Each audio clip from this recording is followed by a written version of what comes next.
Now it's time to go straight into the discussion segment this morning. The unending debate about the removal of sustenance of subsidy on petrol has been with the Nigerian economy for over 35 years. It comes to the fore, especially in times of lean government revenues and fiscal challenges, which compels government to look for new sources of revenues to fund public expenditure. The federal government on Wednesday announced that the government would remove fuel subsidy in June 2022 and replace it with a monthly 5,000 naira transport grant to about 40 million poor Nigerians. With this, there have been different reactions on the impact on Nigerians. And joining us right now on audio call, we have Mazi Jinedun Obioha, a public affairs analyst. Good morning, Mazi. Thank you for joining us. Good morning, Mazi. Yeah, good morning, Nat and Mike. How are you? It's my pleasure being joined on direct online. So how are you? We're fine, thank you. Thank you very much. Well, we've missed you in the studio anyway. Well, it's one of those things. All right. No problem, man. No problem. All right. So how you doing? We're fine, Good, thank you. good. All right, Mazi, straight to the topic. Now, the federal government has said that 5,000 naira, with the removal of fuel subsidy, 5,000 naira would be given to poor Nigerians for transport allowance. Now, the question that someone was asking, and I want to ask also that you share your thoughts on, is how can you identify these poor Nigerians to give this money to? And also, is there even a database for the Nigerian database to even know how many persons we are in Nigeria or not, or those who are, in quotes, the poor Nigerians? Yeah, once again, thank you very much for having me. Last week I was live on the studio, and the same question was asked, and I asked you, how do you determine the number of people we are in Nigeria? And I told you that there's no database. There's no database for us to say this is the number of people we have.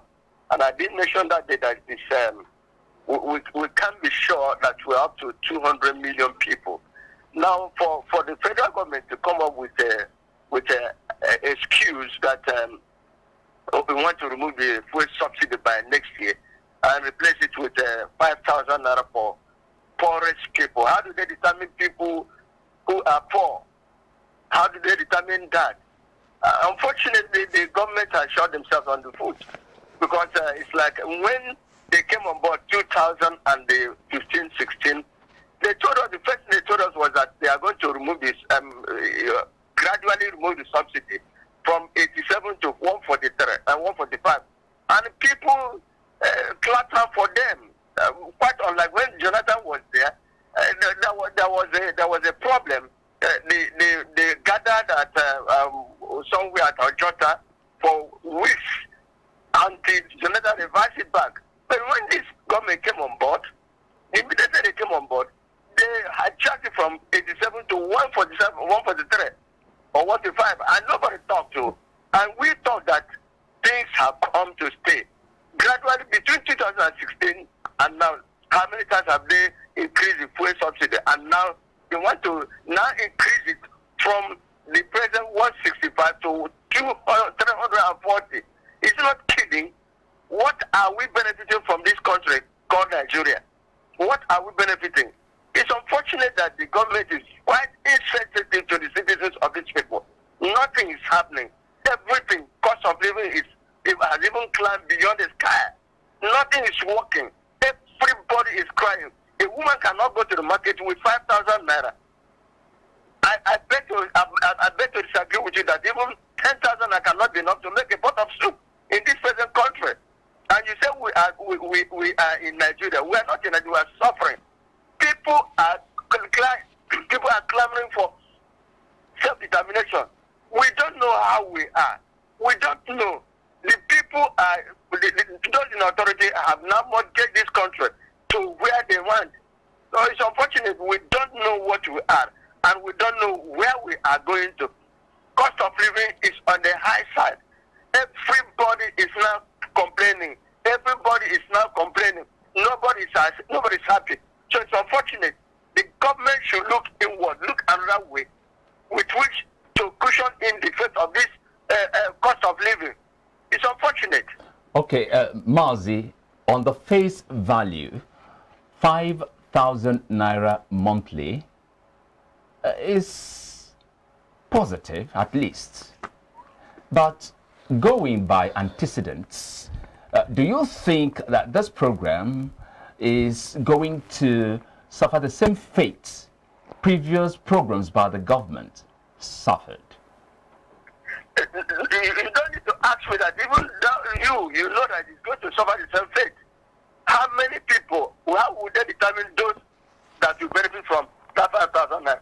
When they came on board, they told us that even applicants will be given 5,000 naira monthly. Are they giving them? They've not been giving them. Now, what happened during the what happened during during the time of the palliative? They were given to people themselves. People were not happy because the palliative were shared among themselves. So it is not going to cushion any effect. It is the same poor people that are going to suffer it, because the same thing happened during the lockdown, where the palliatives were cornered, shared among themselves. The big men shared it. So it is going to be the same thing. Now, even the poorest of the poor, which they said they were sharing the money, it didn't go to some part of the states. Especially in the south, it didn't get anything. They didn't get anything. But it was shared among most of the states in the north. What about the school feeding? How many schools how many children in the school were fed during the lockdown? And it's unfortunate that the government has been treating Nigerians with life. Truth has been mortgaged. Truth has been mortgaged completely. So the Nigerian government has suffered that sense, because Nigerians are no longer believing them. When they say run, please sit down. When they say sit down, please run, because there's no truth again. Where there's dishonesty in the land, people don't trust them again. So this 5,000, who and who will benefit from it? Who and who? And to which state? How many? 40 million Nigerians. Are we 40? Every average Nigeria is poor. Every average Nigeria is poor. Why the governors are clamoring, clapping her for it is because of their selfish interest. Because they are now going to spend more money. Can you imagine how many governors, about like 6 governors, are now trying to impose their own decision, their selfish interest on the rest of the Nigerians because of the chunk of money that will come their way? It's unfortunate. All right, Mazi, this debate on fuel subsidy has been on for about 35 years. I think sometime in, it was about 1983, thereabout, it was about almost 30 kobo. Of course, I read that, and then it came up, it kept going up to it was 13.5 thereabout. Then in 1985, it went to about 30 kobo, and a passenger came, increased, removed the subsidy, and increased again. Jonathan came, removed it, increased again. The present administration did the same thing, and is still wanting to do the same thing. So like the debate has been on, and it's been on for years. But what exactly is the problem that has made this linger for 35 years? I don't see it ending anytime soon, because we never can tell the next subsidy removal that would happen again that will make fuel increase to over 500 naira. So what do you think has been the problem? The problem is that inability to fix our refineries. Okay. Short and simple. If Nigerian government or those in authority have been able to be honest, remember when the present administration came on board, during their campaign, they said they are going to build 5 refineries each year, or within the first 4 years. How many have they built? How many of our refineries are working? We have been depending on importation of oil, fuel and other